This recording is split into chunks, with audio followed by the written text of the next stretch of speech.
उसके कल्याणी बुक के क्वेश्चंस हैं जो हम अभी करेंगे। आप क्वेश्चन नंबर सेकंड देखिए, जिसमें लिखा हुआ है करंट रेशो टोटल एसेट और टोटल लायबिलिटी। ठीक है, आपको ये पता होना चाहिए करंट रेशो क्या होती है। हमने देखा था कि करंट रेशो का फॉर्मूला क्या था।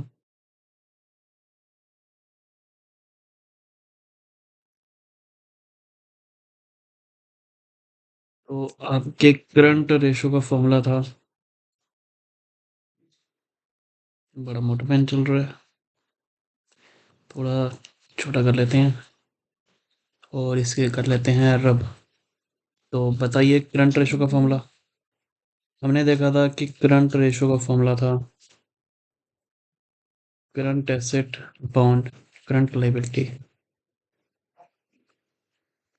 ठीक है, current asset upon current liability. तो आपको इस फॉर्मूले के अनुसार इस सेकंड क्वेश्चन में करंट एसेट निकालने पड़ेंगे और करंट लायबिलिटी निकालनी पड़ेगी, फिर इन दोनों को डिवाइड करके करंट रेशो निकल जाएगी। तो चलिए करते हैं। यहाँ पर देखिए, आपके टोटल एसेट दिए हुए हैं 2,00,000, फिक्स्ड एसेट दिया हुआ है, इन्वेस्टमेंट दिया हुआ है, शेयर होल्डर फंड दिया है और लॉन्ग टर्म लायबिलिटी दी हुई है। आपको बैलेंस शीट का कंसेप्ट भी बताया था, वो भी याद रहना चाहिए कि बैलेंस शीट के हिसाब से जैसा हमने कहा था कि एसेट के 3 साइड होते हैं और लायबिलिटी के 3 साइड होते हैं, है ना? वो भी आपको ध्यान रखना पड़ेगा। ये बैलेंस शीट वाला कंसेप्ट अगर किसी ने वीडियो नहीं देखी हो तो वो देख सकता है। अगर मैं यहाँ पर फिर से बताने लगा तो वीडियो लंबी हो जाएगी, तो मैं वो नहीं बता रहा। आपको डायरेक्टली सेकंड वीडियो देखनी चाहिए जिसमें मैंने बैलेंस शीट का कंसेप्ट बताया था। तो यहाँ पर करंट एसेट निकालने के लिए आपको सारे टोटल एसेट में से फिक्स्ड एसेट और इन्वेस्टमेंट लेस कर देनी है। आपका निकल आएगा करंट एसेट। ठीक है, फिर आपने टोटल लायबिलिटी से टोटल एसेट में से शेयर होल्डर फंड निकाल देना है, क्योंकि टोटल लायबिलिटी और टोटल एसेट दोनों बराबर होते हैं। तो टोटल लायबिलिटी से अगर मैं शेयर होल्डर फंड निकाल दूं तो क्या आएगा? करंट लायबिलिटी आएगी। करंट लायबिलिटी के लिए मैं क्या करूँगा, टोटल लायबिलिटी में से लॉन्ग टर्म लायबिलिटी निकाल दूंगा तो आपकी आ जाएगी करंट लायबिलिटी। फिर हम रेशो निकाल देंगे current asset upon current liability, ratio आएगी 2:1। अब चलिए थर्ड क्वेश्चन करते हैं। थर्ड में क्या था, ट्रेड रिसीवेबल दिए हुए थे, प्रोविजन फॉर बैड डेट दिया हुआ था, स्टॉक दिया हुआ था जो कि ट्वाइस है नेट डेटर का, कैश दिया हुआ था, सप्लायर को एडवांस दिया हुआ है, prepaid expense, trade payable, outstanding expense, investment दी हुई है। तो यहाँ पर ट्रेड रिसीवेबल क्या होता है? ट्रेड रिसीवेबल होता है डेटर और बिल रिसीवेबल। ये रिसीवेबल है, पेबल नहीं है, बिल रिसीवेबल। तो नेट डेटर के लिए हमें ये प्रोविजन लेस करना पड़ेगा, आपका आ जाएगा नेट डेटर। और स्टॉक के लिए ट्वाइस ऑफ नेट डेटर, आपका स्टॉक भी आ जाएगा। फिर हमने क्या करना है, करंट एसेट निकालना है जो कि होगा नेट डेटर, स्टॉक, कैश तीनों को ऐड किया, एडवांस को ऐड किया, प्रीपेड एक्सपेंस ऐड किया, आपका नेट एसेट आ गया, करंट एसेट आ गया 1,25,000। और करंट लाइबिलिटी के लिए आपने ट्रेड पेबल और आउटस्टैंडिंग एक्सपेंसेस को ऐड किया तो आपका करंट लाइबिलिटी आ गई 50,000। फिर आप करंट रेशो निकालोगे, इन दोनों को डिवाइड करके करंट रेशो आ जाएगी 2.5:1। फोर्थ क्वेश्चन देखते हैं। यहाँ पर आपको कैश दी हुई थी 8,000, इन्वेंट्री दी हुई थी, डेटर दिए हुए थे, लूज टूल दिए हुए थे, कंप्यूटर दिया था, बिल रिसीवेबल दिया था, ट्रेड पेबल दिया था, ओवरड्राफ्ट दिया था। हमने आपको वीडियो में बताया था कि करंट एसेट में आपने क्या क्या ऐड करना है। ठीक है, वो सारी चीज़ें जो जो ऐड करनी है करंट एसेट में वो यहाँ से ऐड करेंगे। और जो लूज टूल है वो हम एक्सक्लूड करते हैं, नहीं लेते हैं। ठीक है, तो हम लूज टूल नहीं लेंगे, बाकी सारी चीज़ें ऐड करेंगे। कैश, इन्वेंट्री, डेटर, बीआर, आपका करंट एसेट आ जाएगा 34,000। फिर एक करंट लाइबिलिटी में ट्रेड पेबल और ओवरड्राफ्ट ऐड करेंगे, आपका करंट लाइबिलिटी आ जाएगा 17,000। फिर आप करंट रेशो निकालोगे जो कि आ जाएगा current asset upon current liability 2:1। अब आगे बढ़ते हैं 5वां क्वेश्चन, जिसमें आपको टोटल एसेट दिए थे, फिक्स्ड एसेट दिए थे, कैपिटल एम्प्लॉयड दी थी। कैपिटल एम्प्लॉयड का फॉर्मूला मैंने आपको बताया था कि शेयर होल्डर फंड और लॉन्ग टर्म लाइबिलिटी दोनों होता है, ठीक है। कैपिटल एम्प्लॉयड होता है शेयर होल्डर फंड और लॉन्ग टर्म लाइबिलिटी। इसमें से मैं टोटल लाइबिलिटी निकाल दूंगा, आपका करंट लाइबिलिटी आ जाएगी। और फिर देखिए करंट एसेट, जिसमें टोटल एसेट और फिक्स्ड एसेट दोनों ऐड करेंगे 3 लाख आ जाएगा। टोटल एसेट टोटल लाइबिलिटी के बराबर होता है, यहाँ से हमने टोटल लाइबिलिटी ली थी। तो फिर हम निकाल देंगे करंट रेशो, जो कि आ जाएगा करंट एसेट वन लाइबिलिटी 2:1। फिर आगे देखते हैं 6th क्वेश्चन, जिसमें हमें करंट रेशो दी हुई थी, वर्किंग कैपिटल थी 1 लाख। करंट एसेट को हमने करंट एसेट नहीं, करंट लाइबिलिटी को हमने यहाँ पर एक्स ले लिया, जिस कारण की वजह से करंट लाइबिलिटी को हमने एक्स लिया हुआ है। तो करंट सी आर हमें दिया हुआ था, तो सी आर की वजह से हमने सी ए निकाल दिया, सी ए आ गया 3x, ठीक है। तो ये सी ए वो लिखा हुआ है। तो वर्किंग कैपिटल का फॉर्मूला क्या था, C M minus C L. तो वर्किंग कैपिटल हमें गिवन थी 1 लाख, 1 लाख हमने पुट कर दिया। करंट एसेट हमने निकाला 3x, करंट लाइबिलिटी हमने निकाला x, जो कि हमने पुट किया हुआ था। फिर 3x माइनस x, ये आ गया 2x, 2x बाय 1 लाख वो आ गया 50,000। तो x के कारण आपका करंट लाइबिलिटी आ गई 50,000 और करंट एसेट आ गया 1.5 लाख इंटू 3 करके। फिर आते हैं इन्वेंट्री पे। इन्वेंट्री आपकी गिवन थी 8 लाख, वर्किंग कैपिटल गिवन थी 13 लाख, करंट एसेट गिवन थे 20 लाख। हमें यहाँ पर निकालना है करंट रेशो। आपको करंट एसेट गिवन है और वर्किंग कैपिटल गिवन है, C A minus C L करके आप ये फॉर्मूला लगाओगे, आपकी करंट लाइबिलिटी आ जाएगी। तो वर्किंग कैपिटल का फॉर्मूला होता है C A minus C L, ठीक है।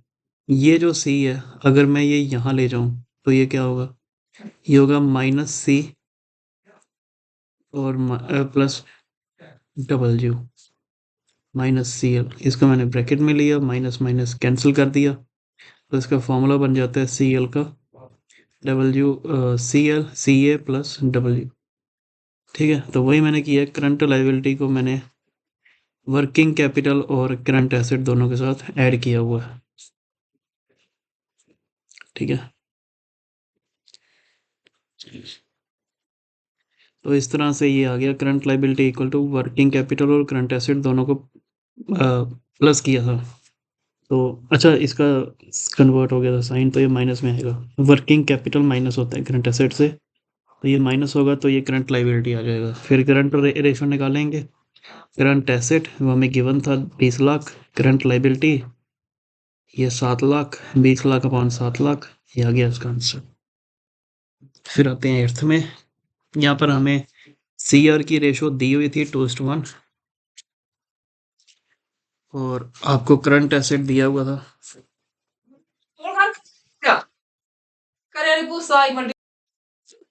तो करंट एसेट आपको दिया हुआ था 1 लाख, करंट रेशो दी हुई थी, फॉर्मूला लगाया कि C R equal to C A by C L. C R दिया हुआ था 2/1 और 1 लाख करंट एसेट का सी एल निकालना है, सी एल आ गया 50,000। 9th में आते हैं, यहाँ पर ट्रेड रिसीवेबल दिया हुआ था, prepaid expense, cash, marketable security, machinery, expense payable, trade payable, debenture, inventory. Trade receivable ये सी ए है, प्रीपेड एक्सपेंसेस सी ए है, कैश सी ए है, मार्केटेबल सिक्योरिटी सी ए है, मशीनरी सी ए है, एक्सपेंस पेबल ये सी एल है, ट्रेड पेबल सी एल है, डिबेंचर लॉन्ग टर्म लाइबिलिटी है, इन्वेंट्री ये सी ए है, और जो सी ए है वो सी ए में ऐड हो जाएगा, जो सी एल है वो सी एल में ऐड हो जाएगा। ये दोनों निकल आएंगे और बाद में रेशो में डालेंगे, आपका रेशो आ जाएगा। फिर यहाँ पर पूछा होता है क्विक एसेट निकालने के लिए। क्विक एसेट में याद रखना 2 चीज़ें निकाली जाती हैं, इन्वेंट्री और प्रीपेड एक्सपेंसेस। ये निकाल देंगे तो आपका क्विक एसेट आ जाएगा। तो ये इस तरह से हमने करंट रेशो निकाला सी ए बाई सी एल, और इस तरह से हमने क्विक रेशो निकाला liquid acid by C L. 10th में देखिए ट्रेड इन्वेस्टमेंट दी हुई थी, ये क्या होती है, इन्वेस्टमेंट लॉन्ग टर्म होती है, तो लॉन्ग टर्म एसेट होता है ये। इन्वेंट्री करंट एसेट होता है। ट्रेड रिसीवेबल ये करंट एसेट होता है, प्रीपेड एक्सपेंस ये करंट एसेट होता है, कैश करंट एसेट होता है, ट्रेड पेबल ये करंट लाइबिलिटी होती है, आउटस्टैंडिंग एक्सपेंसेस ये करंट लाइबिलिटी होती है, ये जीएसटी ये भी करंट लाइबिलिटी होती है। अगर इनपुट का आएगा तो वो एसेट समझते हैं और आउटपुट का अगर आएगा तो वो लाइबिलिटी होती है। तो करंट एसेट को हम ऐड करेंगे, करंट लाइबिलिटी को ऐड करेंगे, दोनों को हम फिर बाद में रेशो में डाल देंगे। फिर क्विक एसेट निकालेंगे, करंट एसेट में इन्वेंट्री प्रीपेड लेस कर देंगे, क्विक एसेट आ जाएगा। बाद में इसने करंट रेशो पूछी हुई थी, क्विक रेशो पूछी हुई थी, इसमें हमने फॉर्मूले में पुट कर दिया तो आपका आंसर आ गया। अब आगे देखते हैं।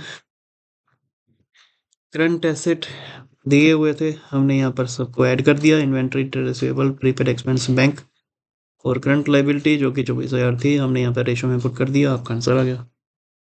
फिर यहाँ पर क्विक एसेट पूछा हुआ था जिसमें से इन्वेंट्री और प्रीपेड एक्सपेंस लेस किया, तो ये आपका आंसर आ गया इस तरह से लिक्विड रेशो का। ठीक है, 12th क्वेश्चन ये बहुत इंपॉर्टेंट है। 12th इसमें आपको सी आर दिया हुआ था, क्यू आर दिया हुआ था, सी एल। अब यहाँ पर आपको निकालना क्या है, पहले आपको सी एल निकालना है, क्यू ए निकालना है और इन्वेंट्री निकालना है। सी ए का फॉर्मूला क्या होता है, C A equal to C R C A by C L. तो यहाँ पर पुट किया मैंने सी आर रेशो 2:1, सी ए हमें निकालना है, 2 लाख हमने सी एल की वैल्यू पुट की, तो सी ए की वैल्यू आ गई 4 लाख। अब हमने क्यू ए की वैल्यू निकालनी है, Q R equal to Q A by C L. Q R का फॉर्मूला पुट कर दिया, क्यू आर निकालना है, सी एल की वैल्यू पुट कर दी और क्यू ए आ गया आपका 1 लाख। अब यहाँ पर हमें सी ए आ गया और क्यू ए आ गया। अब हमें याद रखना कि सी ए सॉरी क्यू ए में से हम सी ए में से हम ये इन्वेंट्री निकालते हैं, है ना। तो अब हमें इन्वेंट्री निकालनी है, इन्वेंट्री निकालनी है, तो इन्वेंट्री चलेगी left side, inventory equal to C A minus Q A. तो ये फॉर्मूला बन गया। ठीक है, अदला बदली की है मैंने और कुछ नहीं है, तो ये फॉर्मूला आ गया। सी ए था 4 लाख, क्यू ए था 1 लाख, 3 लाख आपका आ गया आंसर। अब आगे देखते हैं 13th, इसमें क्या था, सी आर दिया हुआ था, क्यू आर दिया हुआ था, सी ए दिया हुआ था, हमें सी एल निकालना है। वैसे ही जैसे पहले किया था, सी ए निकालने के लिए ये फॉर्मूला लगाया और 3 लाख हमने यहाँ पर पुट किया, सी ए की वैल्यू, सी एल की वैल्यू आ गई। फिर यहाँ पर एल ए की वैल्यू निकालनी है, एल ए का फॉर्मूला लगा दिया और यहाँ पर वैल्यू पुट कर दी, एल ए की वैल्यू आ गई। फिर इन्वेंट्री की वैल्यू निकाल दी इस तरह से। वैसे ही 14th किया हुआ है, सी आर दिया हुआ था, एल आर दिया हुआ था, इन्वेंट्री दी हुई थी, हमें सी एल निकालना है। तो हमने यहाँ पर सी ए और क्यू आर की वैल्यू पुट कर दी इस तरह से और सी एल को ले लिया एक्स। यहाँ पर सी ए की वैल्यू इतनी आई, क्यू ए की इतनी आई, इन्वेंट्री हमें गिवन थी, इन्वेंट्री को एक्स लगा करके हमने सी एल की वैल्यू निकाल दी।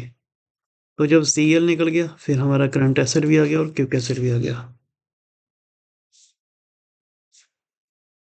अब देखते हैं 15th, आपको रेशो दी हुई थी क्यू आर की, सी ए दिया हुआ था 1 लाख, सी एल दिया हुआ था 40,000। यहाँ पर फॉर्मूले में पुट किया सी ए और सी एल की वैल्यू, सी आर की रेशो निकल गई। ठीक है, तो यहाँ पर क्यू आर की रेशो क्या थी, Q A by C L. Q R हमें गिवन था 1.5, यहाँ पर वैल्यू पुट कर दी, क्यू आई आ गया 60,000।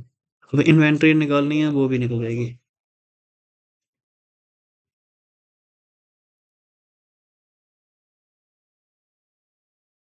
फिर 16 में आते हैं, यहाँ पर सी आर की रेशो दी हुई थी, करंट लाइबिलिटी दी थी, लॉन्ग टर्म डेट दिया हुआ था, ट्रेड पेबल दिया था, लॉन्ग टर्म डेट और कैश फ्रॉम रिसीवेबल।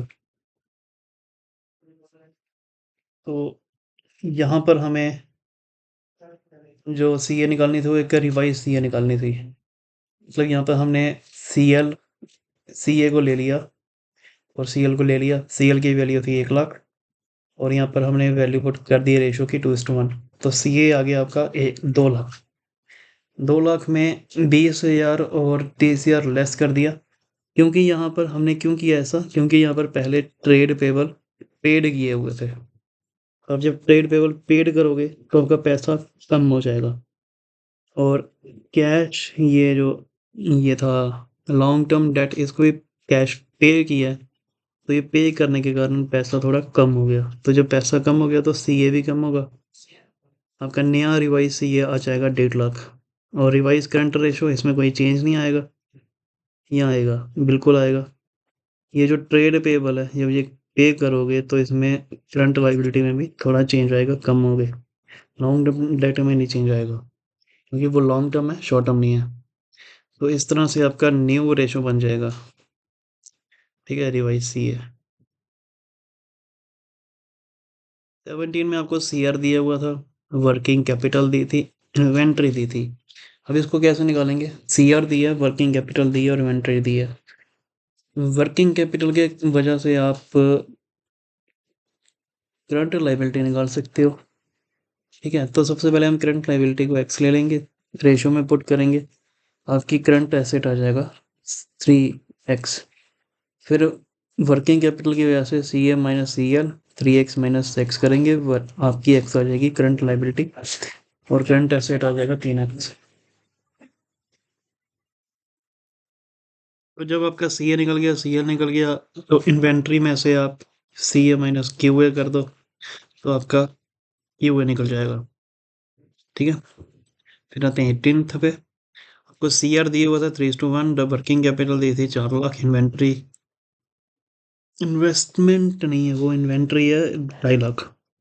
तो वैसे ही दिमाग लगाना आपने कि working capital C A minus C L, और एक्स ले लोगे करंट लाइबिलिटी। ठीक है, इस तरह से। तो यहाँ पर पुट कर लोगे 3x माइनस एक्स, आपका वर्किंग कैपिटल आ जाएगा 2 लाख। यहाँ से आपने निकाला था सी ए और सी एल, तो इन्वेंट्री में से सी ए माइनस क्यू ए करो, तो इस तरह से आपका क्यू ए आ गया। फिर आपकी लिक्विड रेशो निकालने को बोला हुआ था, वो भी निकाल दी 7:4।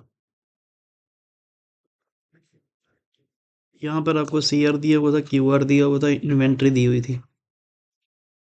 तो आपने जब भी कुछ एक्स मतलब कि करना है, कुछ भी लेट करना है, तो आपको करंट लाइबिलिटी ही एक्स करनी है।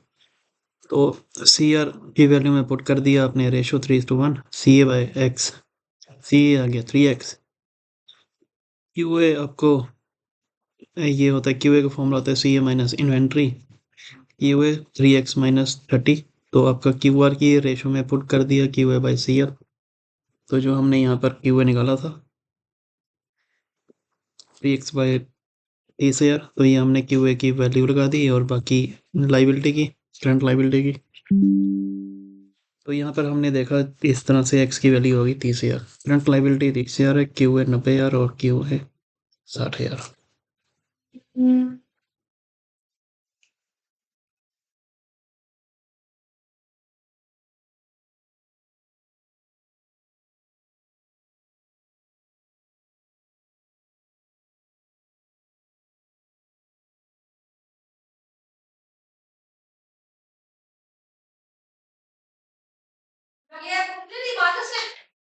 तो 20 देखिए, सी आर 2.8 था, क्यू आर 1.5 था। तो वर्किंग कैपिटल दिया हुआ था, हमने यहाँ पर सी एल एक्स ले लिया, फॉर्मूले में पुट किया, तो इस तरह से निकाला, तो आपका आ गया आंसर। आगे चलते हैं। ये इसमें क्या ये बताऊँ, ये सी एल तो हो गया। अब ये देखते हैं, सॉल्वेंसी रेशो आ गई आपकी। इक्विटी शेयर कैपिटल दिया हुआ था, जनरल रिजर्व दिया था, डिवेंचर दिया था, प्रिलिमिनरी एक्सपेंसेस दिए थे। तो आपको बैलेंस शीट से आपको ध्यान रखना पड़ेगा, लाइबिलिटी में जब हम यहाँ पर शेयर होल्डर फंड निकालते हैं, तो शेयर होल्डर फंड में इक्विटी भी ऐड होता है, प्रेफरेंस शेयर ऐड होता है, reserve, security premium, capital reserve, इस तरह की सारी चीज़ें शेयर होल्डर फंड में ऐड की जाती हैं। तो इक्विटी का मतलब यहाँ पर क्या हुआ, शेयर होल्डर फंड। तो यहाँ पर आपका equity share capital, general reserve, preliminary expenses सारे ऐड होंगे, तो ये इक्विटी बन जाएगा। डेट होता है लॉन्ग टर्म के लिए आपका जो होता है, तो ये डिवेंचर आ गया। फॉर्मूले में पुट कर दिया equity upon, sorry, debt upon equity. तो डेट था आपका 50,000, इक्विटी थी 1.5 लाख, वो पुट किया, आपकी रेशो आ गई 1:3। इसी तरह से 22nd है, जिसमें equity share capital, preference share capital, reserve, accumulative profit, preliminary expenses less किए, तो आपका ये आ गया इक्विटी। और डेट में लॉन्ग टर्म डेट ऐड कर दिया, आपकी डेट आ गया, तो डेट अपॉन इक्विटी किया, ये रेशो होगी। इक्विटी का मतलब होता है शेयर होल्डर फंड, जो कि दिया हुआ था 9 लाख। शेयर होल्डर फंड होती है आपकी शेयर कैपिटल प्लस रिजर्व, और डिवेंचर आपका निकाल दिया जो कि थे आपके डेट 6 लाख। तो रेशो में डाल दिया डेट अपॉन इक्विटी में, तो आपकी ये रेशो आ गई 3:2:3। फिर share holder fund, equity, share capital, preference share capital, reserve, तीनों को ऐड किया, इक्विटी आ गई 16 लाख। डेट जो कि लॉन्ग टर्म लोन थे 20 लाख। डेट अपॉन इक्विटी कर दिया हमने रेशो में फॉर्मूला डाल के 5:4। 24 में लॉन्ग टर्म डेट जिसे हम कह रहे हैं डेट, और शेयर होल्डर फंड जो कि होती है आपकी इक्विटी। तो डिवेंचर प्लस अनसिक्योर्ड लोन यहाँ पर ऐड करेंगे, और शेयर होल्डर फंड में इक्विटी शेयर कैपिटल और प्रेफरेंस शेयर कैपिटल ऐड करेंगे, रिजर्व और पीएनएल ऐड करेंगे, तो आपका ये आ जाएगा। फॉर्मूले में पुट करेंगे debt upon equity, debt upon equity करके 3:8 आपकी रेशो आ जाएगी। 26 और 27, सॉरी 26 जो है ये आप खुद से करना घर पे, 27 भी। और 28 देखते हैं, इक्विटी यहाँ पर दिया हुआ था, equity share capital, preference share capital, reserve, security premium सारा ऐड किया, आपकी इक्विटी आ गई 4,75,000। टोटल एसेट आपके दिए हुए थे, वो टेंजेबल और करंट एसेट को निकाल के हम कर दिया। फिर हमें यहाँ पे निकालना था प्रोपराइटर रेशो, जो होती है share holder fund upon total asset. तो हमने इस तरह से शेयर होल्डर फंड जो कि इक्विटी थी और टोटल एसेट, इन दोनों को डिवाइड करके 85% हमने आंसर निकाल दिया। फिर देखते हैं 29 जो कि प्रोपराइटर रेशो थी, share holder fund upon total asset. Share holder fund हमने निकाले इक्विटी, प्रेफरेंस शेयर, रिजर्व और प्रेफरेंस शेयर, रिजर्व, इन सबको ऐड करके 3,50,000। और total asset CA FA investment, इन दोनों को ऐड किया तो आपका आ गया। और प्रॉपर्टी रेशो में आपने यहाँ पर पुट किया इन दोनों को, और यहाँ पर आपकी रेशो आ गई। 27 डेट आपको दिया हुआ था डिवेंचर और loan, equity share holder, equity share capital, general reserve, accumulative profit, तीनों को ऐड किया तो आपकी आ गई इक्विटी। इक्विटी होता है शेयर होल्डर फंड, तो डेट अपॉन इक्विटी करके आपकी रेशो आ गई। टोटल डेट यहाँ पर निकालना था, टोटल डेट होता है डिवेंचर, लोन, ट्रेड पेबल, ठीक है। डिवेंचर और लोन ये आपका डेट हो गया 7,50,000। टोटल डेट में यहाँ पर शेयर होल्डर फंड भी आता है। तो शेयर होल्डर फंड आपको निकालने के लिए इक्विटी, शेयर कैपिटल, रिजर्व और सरप्लस तीनों को ऐड किया, आपकी इक्विटी आ गई। और यहाँ पर equity, debt to equity ratio निकाला, डेट अपॉन इक्विटी, आपका डेट अपॉन इक्विटी भी आ गया। और टोटल एसेट निकालने के लिए current asset, goodwill, fixed asset, तीनों को ऐड किया। फिर हमने प्रॉपर्टी रेशो निकाल दी, share holder fund upon total asset.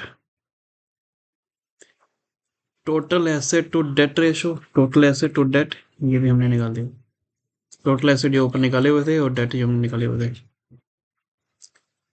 फिर यहाँ पर 31 में है, डेट दिया हुआ था डिवेंचर्स 1,25,000, इक्विटी जो था इक्विटी शेयर कैपिटल और जनरल रिजर्व, दोनों को ऐड किया तो आपका आंसर आ गया 5,25,000। 1,25,000 आपका डेट था और टोटल एसेट थे आपके 10 लाख। तो यहाँ पर हमने 3 रेशो निकालनी थी, debt to equity, total debt upon share holder fund, property ratio, share holder fund upon total asset, total asset to debt ratio, total asset to debt ratio, ठीक है। इन तीनों को हमने फॉर्मूले में पुट करके डाल दिया तो आंसर आ गया। फिर 32, तो यहाँ पर ओपनिंग इन्वेंट्री दी थी, क्लोजिंग इन्वेंट्री दी थी, जीपी दिया था 25% ऑन सेल, सेल दी थी आरएफओ, जिसे हम आरएफओ को सेल कहते हैं 2 लाख। तो यहाँ पर एक कंसेप्ट है वो मैं आपको बता देता हूँ, छोटा सा कंसेप्ट है।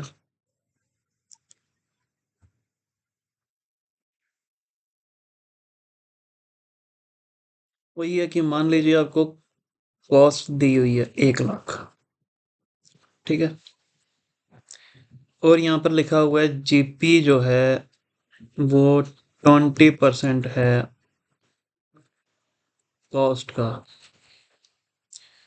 अगर मैं कहूँ कि जीपी निकालिए तो आप कैसे निकालोगे? आप बोलोगे GP equal to 20% of cost, ये बोलोगे। और इसको करोगे कैसे? 20% को लिखोगे 20/100, कॉस्ट की वैल्यू पुट कर दोगे तो आपका जीपी आ जाएगा 20,000।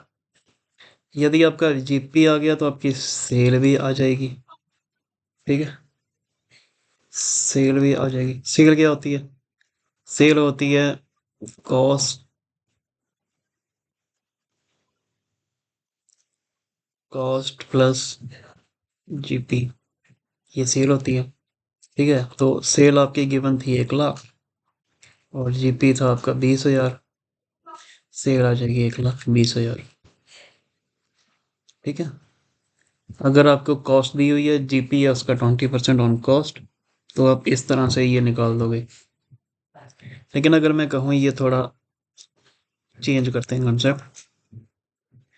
अगर यहाँ पर सेल की जगह, कॉस्ट की जगह सेल दी हो, सेल है 1,20,000,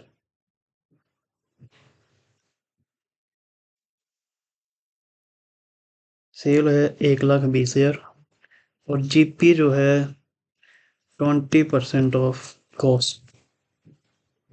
अब यहाँ पर आपको कॉस्ट तो दी नहीं, क्योंकि जीपी जो है वो 20% ऑफ कॉस्ट है। आप क्या करोगे, पहले तो आपने कर दिया था GP equal to 20/100 into cost की वैल्यू दी थी, यहाँ पर कॉस्ट की वैल्यू लिख दी थी, लेकिन अभी तो आपके पास कॉस्ट है नहीं, तो क्या करोगे? तो यहाँ पर आपने करना है एक मैकेनिज्म। कैसे? वो ये करना है कि जो भी वैल्यू दी होगी आपको, वो जीपी की मदद से निकालनी है। मतलब आपको यहाँ पर कॉस्ट निकालनी है। अगर सेल दी है तो कॉस्ट निकालनी है, कॉस्ट दी है तो सेल निकालनी है। तो कॉस्ट की वैल्यू क्या होगी? कॉस्ट की वैल्यू होगी सेल इंटू, यहाँ पर आपको पहले पुट करना पड़ेगा। क्या चीज़ पुट करनी पड़ेगी? यहाँ पर थोड़ा ध्यान से देखिएगा। इसको हम ऐसे नहीं लिखेंगे, इसको हम इस तरह करेंगे। हम लेट करेंगे कॉस्ट को 100, सेल हो जाएगी आपकी 120, क्योंकि जीपी आपका 20 था, 20% ऑफ कॉस्ट था। तो यहाँ पे आप क्या करोगे, यहाँ पे आप लिखोगे कॉस्ट इक्वल टू, कॉस्ट आपने 100 मान लिया, सेल आपने 120 मान लिया। अगर ऊपर कॉस्ट है तो नीचे सेल लिखोगे 120/100 और यहाँ पर सेल की वैल्यू डाल दोगे। तो इस तरह से आपकी कॉस्ट आ जाएगी 1 लाख। ठीक है,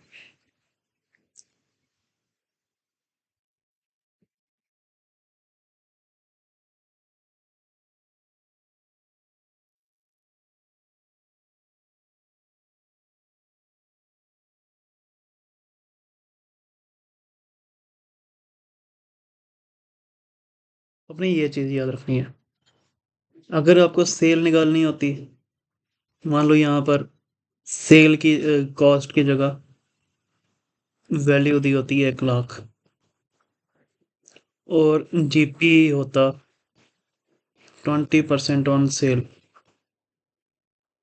तो सेल की वैल्यू तो दी नहीं है, तो सेल की वैल्यू निकालने के लिए वैसे ही करोगे 100 120, नीचे कॉस्ट रखोगे, ऊपर रखोगे सेल की वैल्यू जो हमने लेट की है और यहाँ पर कॉस्ट की वैल्यू डाल दोगे।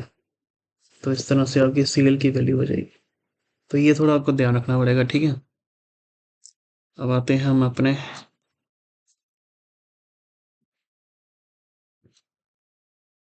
तो यहाँ पर जीपी जो था वो 20%, 25% ऑन सेल था। यहाँ पर सेल की वैल्यू दी थी 1 लाख, तो जीपी का परसेंटेज निकाला 50,000 आ गया। तो कॉस्ट की वैल्यू निकाली, सेल माइनस जीपी, कॉस्ट आ गई 1.5 लाख। एवरेज इन्वेंट्री निकाली, opening plus closing divide by 2, ये आ गया 20,000। इन्वेंट्री टर्नओवर रेशो निकाला, COGS अपॉन एवरेज इन्वेंट्री, इस तरह से आपका आंसर आ गया। अब 33 देखते हैं। ओपनिंग इन्वेंट्री दी थी, क्लोजिंग इन्वेंट्री दी थी, क्रेडिट सेल दिया था, कैश सेल दिया था, सेल रिटर्न दिया था। तो सबसे पहले हमें क्रेडिट सेल की ज़रूरत थी। हमने टोटल सेल निकाली, कैश सेल और क्रेडिट सेल। कैश सेल दी थी, क्रेडिट सेल दी थी, टोटल सेल आ गई 3 लाख। अब हमने निकाली नेट सेल, इनवर्ड लेस करके, ये आ गई नेट सेल। जीपी जो है वो 20% ऑफ सेल है, तो 20% ऑफ सेल निकाला, जीपी आ गया 58,000। तो हमने कॉस्ट निकाली जो होती है सेल माइनस जीपी, ये हमने सेल में से जीपी लेस कर दिया, आपका आ गया कॉस्ट। एवरेज इन्वेंट्री क्या हुई वो हमने निकाल दी, opening inventory closing inventory divided by 2, average inventory आ गई। अब एवरेज इन्वेंट्री के बाद हमने टर्नओवर रेशो निकाला जो था cost of goods sold divided by average inventory. हमने वैल्यू पुट कर दी, आ गई आपके आंसर। ये क्या, ये पेज उल्टे होंगे? हाँ, पेज सीधे करना पड़ेंगे हमें। तो यहाँ पे 34 में COGS दिया हुआ था 4,50,000। इन्वेंट्री दी थी ओपनिंग क्लोजिंग। एवरेज इन्वेंट्री निकाल दी हमने, दोनों को ऐड करके डिवाइड बाय 2, 1,50,000 आ गया। Inventory turnover ratio divided by किया हमने COGS और एवरेज इन इन्वेंट्री को, इन दोनों को वैल्यू पुट कर दी, आपके आंसर आ गया। फिर एवरेज स्टॉक दिया हुआ था, एवरेज स्टॉक मतलब एवरेज ओपनिंग और क्लोजिंग डिवाइड बाय 2। और इन्वेंट्री टर्नओवर रेशियो दी थी 6 टाइम। सेलिंग प्राइस दिया हुआ था जो कि 25 गुना अबव था कॉस्ट के। तो हमने कॉस्ट ले ली 100, 100%, SP आ गया 125%। सेल निकाल दी COGS 125 इंटू 100। अब ये 125 इंटू 100 क्यों किया है ये हमने पहले बता दिया हुआ है कि अगर आपको सेल निकालनी है तो नीचे 100 करना है, क्योंकि आपने कॉस्ट 100 ली है। अगर सेल निकाल रहे हो तो नीचे कॉस्ट करोगे, कॉस्ट निकाल रहे हो तो नीचे सेल करोगे।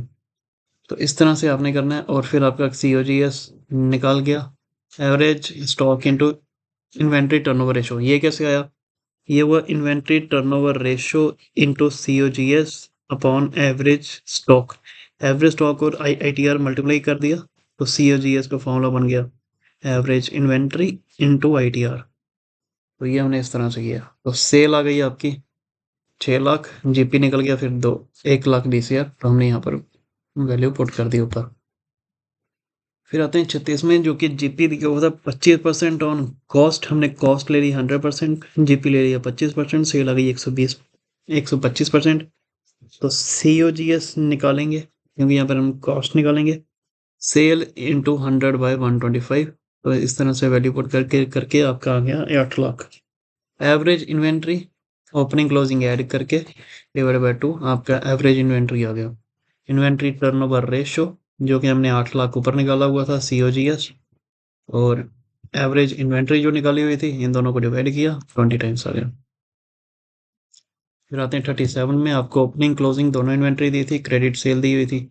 आपने यहाँ पर एवरेज इन्वेंट्री जो पहले निकाल दिया, एवरेज ट्रेड रिसीवेबल निकाल दिया, opening plus closing trade receivable करके।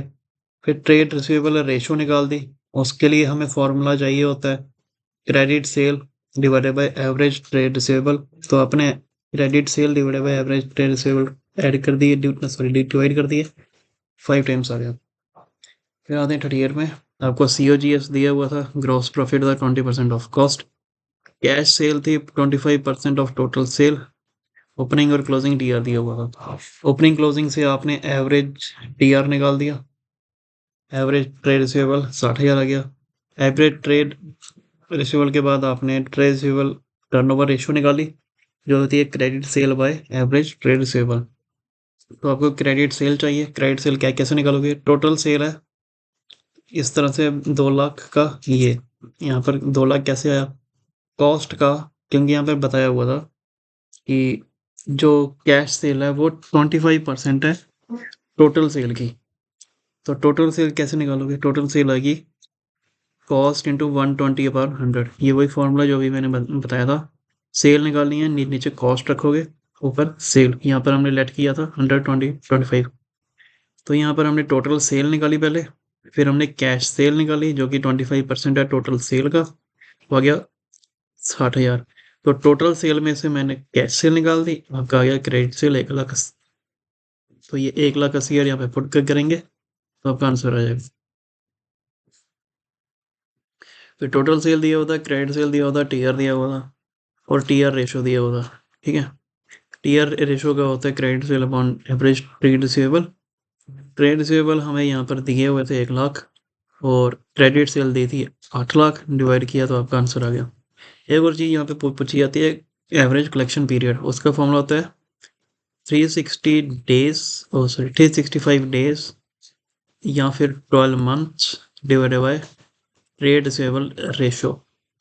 तो इस तरह से इसका आंसर होता है। फिर यहाँ पर 41st, यहाँ पर क्रेडिट सेल दी थी 2,40,000, कलेक्शन पीरियड दिया हुआ था 2 मंथ का, और ट्रेड रिसीवेबल दिया हुआ था 35,000। आपने यहाँ पर कलेक्शन पीरियड अपॉन 12 मंथ इनको ट्रेड रिसीवेबल रेशो निकाला तो इस तरह से आ गया। ट्रेड रिसीवेबल रेशो आपकी आ गई 6 गुना। तो यहाँ पर फॉर्मूले में पुट किया आपने trade receivable ratio credit sale divided by average turnover ratio. 6 Guna ratio का टाइम है, 2,40,000 क्रेडिट सेल है, एवरेज टर्नओवर आ गया आपका एवरेज टर्नओवर नहीं है ये, एवरेज ट्रेड रिसीवेबल आ गया आपका 40,000। तो एवरेज ट्रेड रिसीवेबल का फॉर्मूला होता है opening plus closing divided by 2। तो 40,000 आपको था, ओपनिंग ये गिवन था 35,000, 35,000 मैंने यहाँ से लेस कर किया तो क्लोजिंग आ गया आपका 45,000।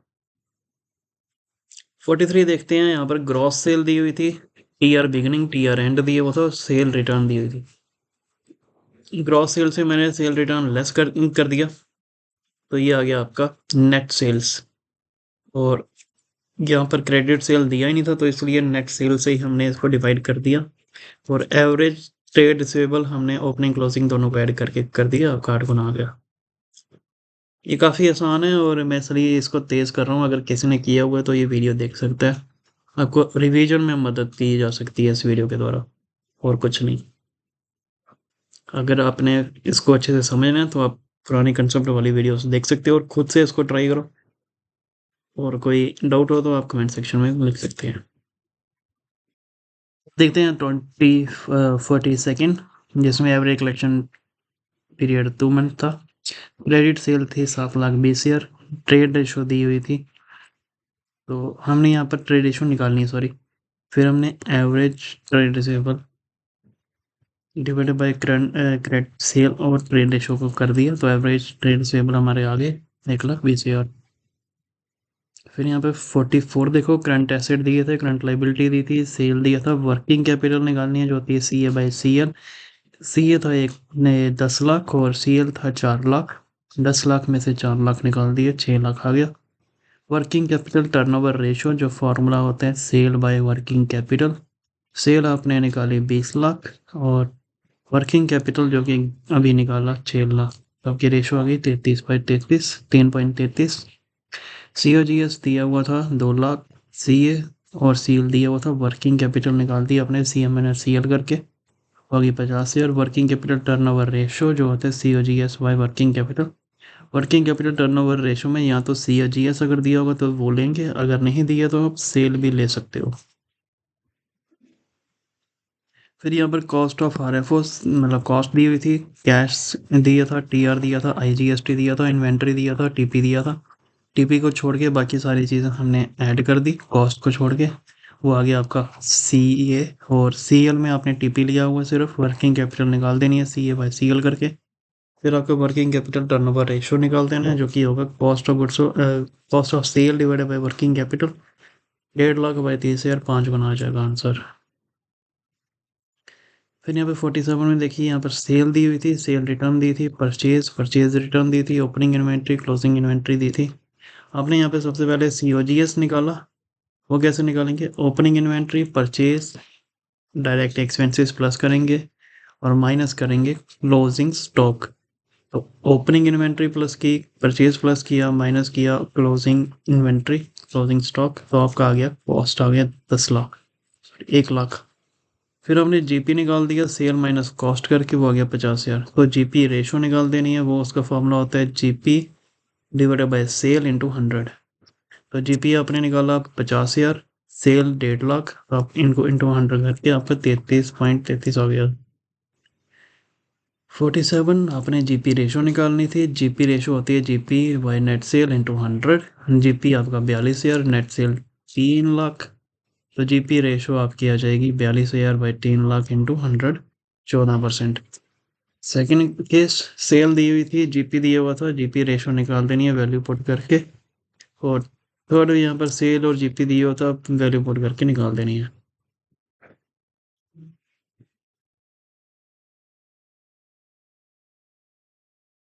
तो यहाँ पर नेट प्रॉफिट दिया हुआ था, नेट प्रॉफिट रेशो निकालनी है पार्ट ए में।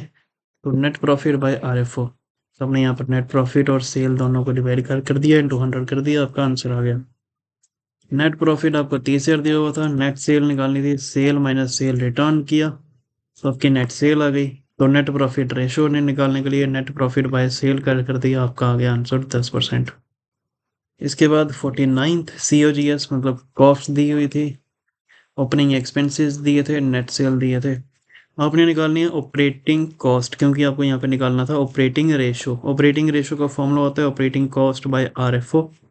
ऑपरेटिंग कॉस्ट कैसे निकलेगी? ऑपरेटिंग कॉस्ट निकलती है operating expenses plus COGS।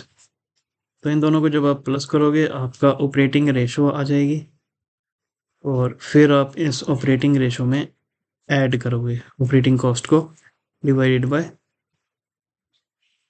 Cell. फिर यहाँ पर बी केस देखिए, यहाँ पर कॉस्ट दी हुई थी, ऑपरेटिंग एक्सपेंसेस दिए थे, सेल दिए थे, सेल रिटर्न दी थी, नेट सेल दी थी। तो आपको यहाँ पर क्या करना पड़ेगा? पहले ऑपरेटिंग कॉस्ट निकालनी पड़ेगी। वो कैसे निकालते हैं? Operating expense plus COGS। Operating cost आ गई आपकी। ऑपरेटिंग रेशो निकालने के लिए आपने 8,40,000 जो कि ऑपरेटिंग कॉस्ट है डिवाइडेड बाय सेल। सेल कैसे निकाली? Net cell. नेट सेल निकाली, सेल में से हमने सेल रिटर्न लेस कर दी, आपके 10 लाख आ गई नेट सेल। तो 10 lakh 8,40,000 divided by 10 lakh into 100, 84% आपका आ गया। 49 जहाँ देखते हैं सेल रिटर्न दी हुई थी, ग्रॉस प्रॉफिट दिया था, एडमिनिस्ट्रेशन एक्सपेंसेस और सेलिंग एक्सपेंसेस दिए थे। ये दोनों ऐड करोगे आपका आ जाएगा ऑपरेटिंग एक्सपेंसेस। और ऑपरेटिंग कॉस्ट निकालने के लिए अपने ऑपरेटिंग एक्सपेंसेस में COGS ऐड कर दिया, ऑपरेटिंग कॉस्ट आ गई। ऑपरेटिंग रेशो निकालनी है, ऑपरेटिंग रेशो होती है operating ratio by sales into 100। तो ये आ गई आपकी ऑपरेटिंग रेशो इंटू 100 करके 80%। तो COGS कैसे निकालेंगे? COGS होगा सेल माइनस GP। सेल आपकी दी थी, GP दिया हुआ था, तो ये आ गया आपका COGS।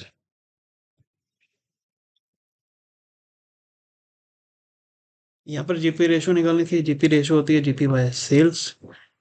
तो ओपनिंग स्टॉक दिया हुआ था, क्लोजिंग स्टॉक दिया हुआ था, इन्वेंट्री टर्नओवर रेशो दिया था 6 टाइम्स, GP दिया हुआ था 20% ऑन कॉस्ट। तो इन्वेंट्री टर्नओवर रेशो से हमने COGS निकाल दिया। इन्वेंट्री टर्नओवर रेशो आपको 6 दी हुई थी, COGS निकालना था। एवरेज इन्वेंट्री जो कि 60,000 आई, तो COGS आ गया आपका 3,60,000। तो यहाँ पर GP दिया हुआ था 20% ऑफ कॉस्ट, 20% ऑफ कॉस्ट निकाला तो आ गया GP 72,000। तो यहाँ पर 3,60,000 कॉस्ट में 72,000 ऐड किया तो आपकी सेल आ गई 4,32,000। ऑपरेटिंग कॉस्ट आ गई 7,20,000 जो अभी हमने ऊपर निकाली थी।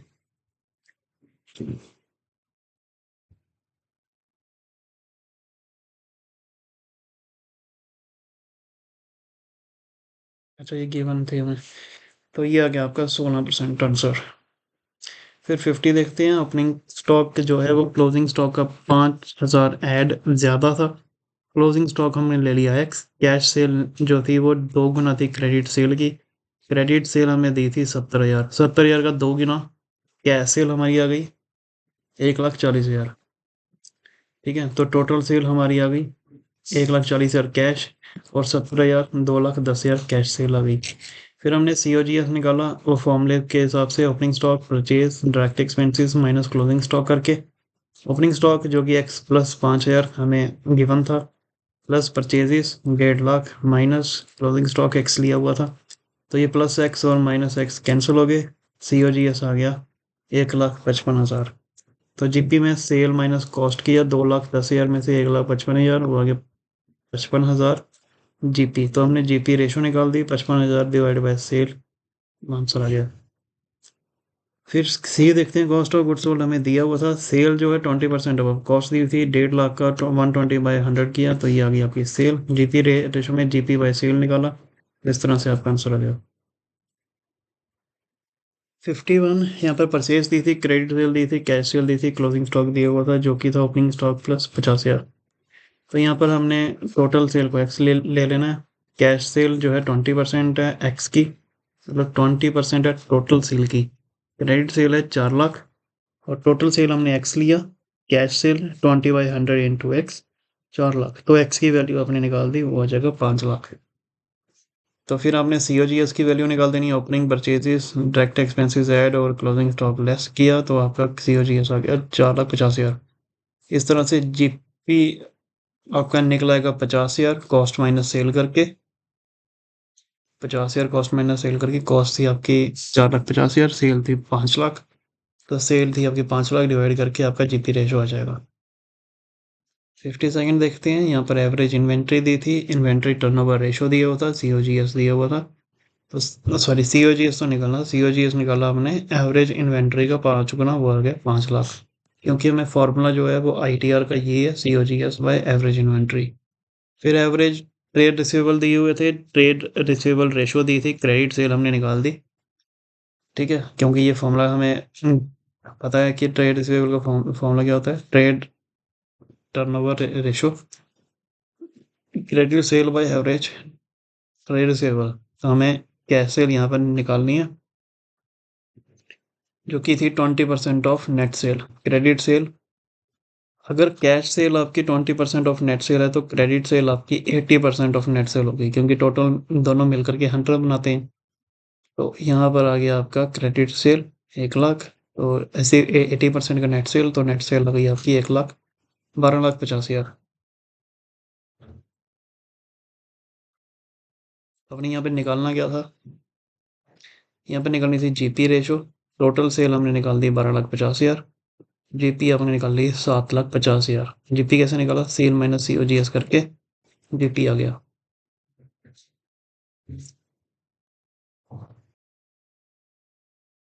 तो GP रेशो जो है 50% 25% है। कैश सेल दी थी, क्रेडिट सेल जो है वो 35% है टोटल सेल की। तो इससे हमें पता चल गया कि कैश सेल जो है वो 25% है टोटल सेल की। तो यहाँ पर हमने 2 लाख लगाया, 2 लाख का 25%, तो हमारी यहाँ पर टोटल सेल आ गई। ठीक है, अब ये कैसे किया, ये 2 लाख हमें कैश सेल की गिवन थी, cash cell 25% of total sale, तो टोटल सेल आ गई 2 लाख बाय 25, आ गया 8 लाख। तो नेट प्रॉफिट हमने यहाँ पे फॉर्मूला है नेट प्रॉफिट निकालने का, वो है GP में दिया हुआ था 25% ऑफ सेल, 25% ऑफ सेल निकाला, 2 लाख आ गया ग्रॉस प्रॉफिट। तो ग्रॉस प्रॉफिट में हमने इनडायरेक्ट एक्सपेंस लेस कर दिए, आपका नेट प्रॉफिट आ गया। तो यहाँ नेट प्रॉफिट रेशो निकालनी थी, net profit upon sale into 100, तो आपकी नेट प्रॉफिट रेशो हो गई। फिर ये जो 54 है ये आप खुद से ट्राई कीजिए, 55 भी खुद से ट्राई कीजिए, इसमें कुछ खास तो है नहीं है, 2 क्वेश्चन में आपको खुद से ट्राई करने के लिए कह रहा हूँ। तो ऑपरेटिंग कॉस्ट निकालनी थी, यहाँ पर COGS administration expenses selling expenses की, तो ऐड आपकी ऑपरेटिंग कॉस्ट आ गई। ऑपरेटिंग रेशो निकालनी थी, ऑपरेटिंग कॉस्ट बाय सेल, तो आपके यहाँ पर आंसर आ गया। फिर यहाँ पे 56 से नेट सेल दी थी, COGS दिया था, यहाँ से आपका ग्रॉस प्रॉफिट निकल गया। और क्या निकालना था आपको, ऑपरेटिंग प्रॉफिट रेशो निकालना था। इस यहाँ आपको ऑपरेटिंग प्रॉफिट निकालने के लिए COGS plus expenses minus cell किया, आपका ऑपरेटिंग प्रॉफिट आ गया। तो फिर बाद में आपकी निकल गई ऑपरेटिंग प्रॉफिट रेशो। फिर नेट सेल आपकी दी थी 10 लाख, GP था 25% ऑफ सेल, 25% ऑफ सेल निकाला 2.5 लाख आ गया। ऑपरेटिंग एक्सपेंसेस दी थी 50,000, ऑपरेटिंग प्रॉफिट निकाल दिया GP minus expenses, operating profit ratio आ गई operating profit by sale into 100। फिर बाद में सेल थी आपकी 50 क्वेश्चन, ये भी आप खुद से ही करो घर पे, 59 भी घर पे खुद खुद करो, और 60 भी खुद करो। तो फिर मैंने 5 क्वेश्चन दिए हैं, वो आप घर पे अच्छे से करेंगे। अब यहाँ पर 2 क्वेश्चन और बचे हुए हैं, एक है 61 और 62। ये कैसे करेंगे, ये ROC निकालना है। ROC कैसे निकालते हैं, ये होता है net profit by capital employed. तो पहले हमें नेट प्रॉफिट निकालना पड़ेगा, यहाँ पे आपको दिया था net profit after interest before tax, हमें चाहिए होता है net profit before tax and interest. Long term debt आपको दिया हुआ था 4 लाख 15% इंटरेस्ट के साथ, तो interest on long term debt निकाला, वो आ गया आपका 60,000। तो आपने यहाँ पर नेट प्रॉफिट निकाला बिफोर टैक्स और इंटरेस्ट, वो आया 1,40,000 प्लस 60,000 जो कि इंटरेस्ट निकाला था। तो आपका नेट प्रॉफिट बिफोर इंटरेस्ट और टैक्स आ गया 2 लाख। तो फिर आपने कैपिटल एम्प्लॉयड निकाली, जो होती है शेयर होल्डर फंड और लॉन्ग टर्म डेट, दोनों को ऐड किया, कैपिटल एम्प्लॉयड आ गई आपकी। तो ROC इन निकाल देंगे, वो होगा net profit by capital employed, तो ये आपका आ जाएगा 2 लाख बाय, ये आपका आंसर आ जाएगा। फिर यहाँ पर net profit before interest on tax दिया होता है, कैपिटल एम्प्लॉयड दी थी, ROC निकाल दी, net profit by capital employed, तो ये आपका आ गया आंसर। तो इस तरह से आपकी ये बुक के सारे क्वेश्चन मैंने रिवाइज करवा दिए हैं। तो आपने इस वीडियो को बस देखना है, अपने नोट्स खोलने हैं जो भी आपने क्वेश्चन के किए हुए हैं, तो बस आप इसको एक बार देख के रिवाइज़ कर सकते हैं। आपका 45 मिनट में पूरा का पूरा ये चैप्टर रिवाइज़ हो जाएगा। तो 2x में देखना मत, क्योंकि मैंने खुद ही बहुत ज़्यादा तेज़ बोला हुआ है। 2x में देखोगे तो आपको कुछ पता नहीं लगेगा। Thank you, bye.